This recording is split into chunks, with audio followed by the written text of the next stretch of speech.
ہے کہ گزشتہ روز قائد جمعیت علماء اسلام یہاں گجرانوالہ تشریف لائے تھے اور آج انہوں نے جامعہ نصرت العلوم گجرانوالہ میں خطبہ جمعہ ارشاد فرمایا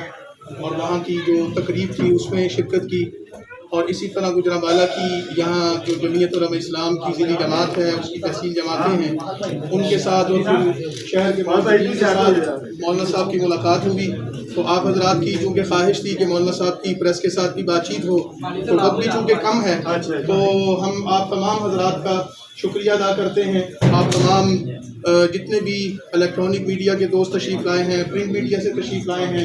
سوشل میڈیا کے دوست تشریف لائے ہیں، اسی طرح امیر ضلع حاجی شاہ زمان صاحب اور جنرل سیکرٹری ضلع حافظ خالد صفدر صاحب اور ان کے پوری رفقا کا ٹیم کا شکریہ ادا کرتے ہوئے آپ دوستوں سے ملتمس ہیں کہ آپ مولانا صاحب سے سوال فرمائیں جو آپ کے ذہن میں ہو، پھر مولانا صاحب مختصر گفتگو فرمائیں گے۔ مولانا پہلے گفتگو کر لیں پھر ہم سوال کریں۔